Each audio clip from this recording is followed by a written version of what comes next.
Hi, my name's Dave Flynn, and thanks for watching my bass collection. Well, not quite my bass collection. Today I thought I'd talk a little bit about the precision bass in general, and it's a kind of a lead up to my next episode, which is looking at the bass that you see behind me here, the Squire JV Series precision bass of the early 80s.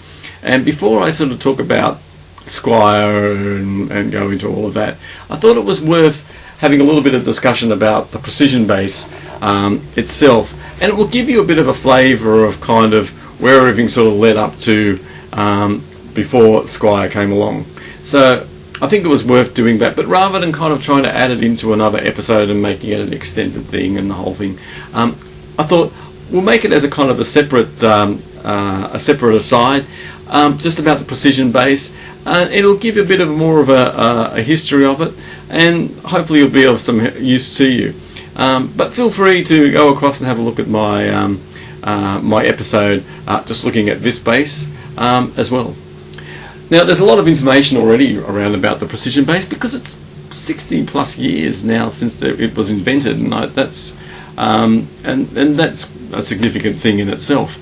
But there's not a lot sort of out there just on sort of YouTube, so a lot of what I'm talking about here is probably paraphrasing a lot of stuff that's already there, but it'll give you a kind of just a hint of kind of like the timeline where things sort of sat leading up to the Squire, or around kind of like around 1979, 1980. Now, the precision bass at the time in 1951 was seen as the revolution for the bass player, and I guess it was for the next generation of bass players, because prior to that, as a bass player, your options were fairly limited as to what you could use for playing. Pretty much it was the double bass, which was an orchestral instrument and was used obviously as music progressed into other genres of music leading up until that point in time. The issue was, though, if you're a double bass player, one, it's a big cumbersome instrument, and you know, if you're a double bass player now, you know how big those instruments are, and having to lug one around, what the difficulties of that is sometimes. But beyond that, the problem was that even in the mid 30s, the electric guitar was already out there, and people were experimenting with it. So as sort of different styles of music progressed and things went along, you would have had guitar friends and buddies who would have already been sort of looking at guitars and electric instruments, and even though amplification probably still wasn't great back in those days, they were still probably louder than you were. As the music sort of progressed and as bands got bigger and styles got changed, your style of playing would have also changed as well, but you were still playing a fretless double bass upright instrument. Trying to amplify it to compete with sort of bigger and louder bands was a problem in itself, and there wasn't a lot of options for that as well. Certainly as we've got into sort of like louder music, rock and roll and those kind of styles of music, trying to hear the bass amongst everything else was even being harder. And if you were a bass player, you probably would have had just as much trouble being heard as much trying to hear your own instrument as well, which made it even harder if you were a double bass player, particularly because they're a fretless instrument and trying to pitch the note correctly. So there were kind of a lot of issues around that. Certainly that's where certainly styles of sort of playing sort of started to emerge as well, and you kind of see as we sort of get just prior to the precision bass, where you would have bass players, doing the sort of slapping thing as well on the strings, just to get some cut that would fit, that would get through the music. So 1951, Leo Fender introduces the first precision bass. Now the Telecaster was already there, and those kind of that sort of guitar is already around. So the precision bass kind of mirrored that kind of look. If you Google it and have a look at a few images, you'll see what I mean. But just to give you an idea mentally in your head, think about Sting's Signature Series P bass that he uses now. That's kind of what the look of it would have been in that early 50s when the precision bass was introduced. But when it was introduced and you're a bass player, wow, what a difference it would have been. It was way smaller than your double bass. You could put it around your shoulder. It was a lot lighter. It was thin bodied. You could amplify it, which was great. You could now be heard in a band. The other innovation that was extremely important was, like the guitar, Leo Fender's electric bass had frets, which meant, in Leo Fender's own terms, meant that now a bass player could play with precision, which is of course where we get the term precision bass from. And no longer did we have to kind of search for a note or try to pitch the note correctly, because we could play the fretted instrument and get those notes exactly. Well, that was the idea anyway. And that's basically where it all started. Now, that nothing really changed in terms of kind of like the look and style of the P bass until around about 1957, and Stratocasters introduced as well, and really as a sort of like I suppose as a change to really fit in with the Stratocaster, which was kind of quite a radical look for Fender as well, and radical for guitarists because it was such a different shape as well. They also changed the shape of the P bass body to fit with that, and that's where you get the kind of like the distinctive double horn shape that we have now, like this one, or this body. And this is just a DR parts body, so this is not actually a Fender body, but you get the gist of it. It's pretty much, if you put it side by side, put it that way, you can kind of see it. It pretty much looks like that one over there. But that's what it looked like, and it was just one split coil humbucking pickup, a little bit of electronics.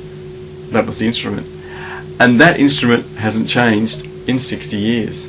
Now, sure, over the period of time up until, well, even now, sure, it's had a few Botoxes and it's been on a few diets and it's had a few facelifts, and it's tried to kind of change its image a couple of times and stuff like that. But let's face it, it has still come back to the same instrument that you see behind me, the same design, same style, still being produced today.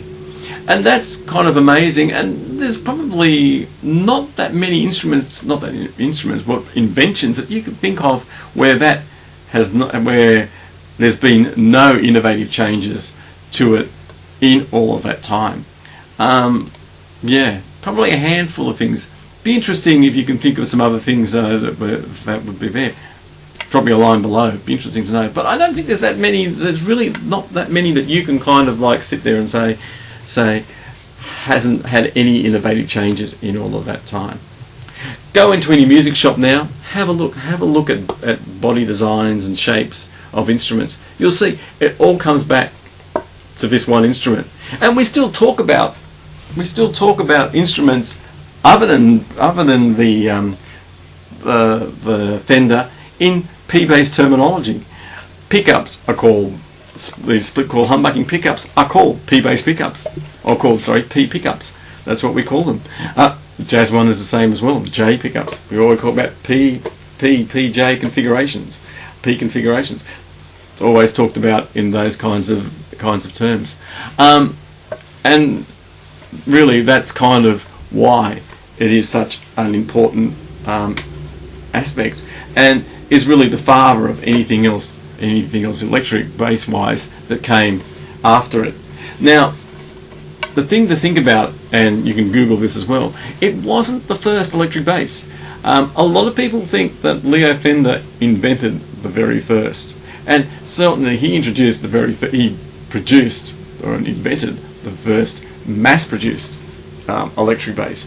But it wasn't the first electric bass. That goes to another company called the Audiovox music company of around the mid-30s. They produced something which they called the electric bass fiddle.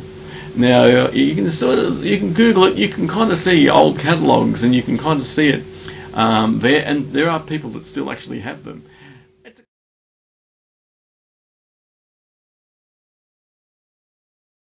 kind of an interesting sort of weird sort of shape. It reminds me of kind of a sort of a lap steel that you wore around you, that you sort of played like a guitar, but it was shorter scaled. It was a kind of a sort of weird design. Never really caught on in the 30s, and from what I read and what I understand is it was pretty much taken out of its catalogue in about after about 4 years or so of them offering it there. I have read things that say that it was only a fretless version as well, but then I have seen other things that seem to have frets on it. So I'm not 100% sure whether or not the Fender was the first actual fretted, but from what I can see there, Fender's probably was certainly the first long-scaled instrument anyway. And certainly it is the instrument, as I said, that all other basses are basically developed upon. And it's the ones that we always kind of like, we would always come back and review it against the precision bass, because it's the first, and has always been there in all of that time, and it's been in every genre of music almost from the time of its invention up until now. There's probably not a style of music that hasn't been used in, and that's what makes it such a great instrument if you're looking at it for a first time consideration, because it is such a versatile instrument, and because it has been used in so many different styles of music and so many different techniques and so many varieties of things, and people still use them now. You can't go wrong really with the precision bass. If you're a collector, you know that the precision bass is just one of those great instruments, not just from a collector's perspective and because of its historical value, but because it is just such a great instrument and just such a great sound. Well, I hope that was some help and some interest to you. Have a look now at my episode on the Squire one here, which I have to say, just on the side, is just as good as any American-made P-bass that you could buy then and probably now. That's just my opinion. But have a look, and I'll give you a bit more detail about that. Have a look at some of my other episodes out there. My Hofner Beetle bass, the Honor B2 headless is there as well. Have a look at a few of those. And as I said, if you can think of some other inventions that probably have the longevity of the P-bass, and suddenly the certainly still there in terms of that sort of side of things, drop me a note down below. Thanks a lot. Thanks for watching. Hope that was some help, and I'll talk to you later on. Cheers.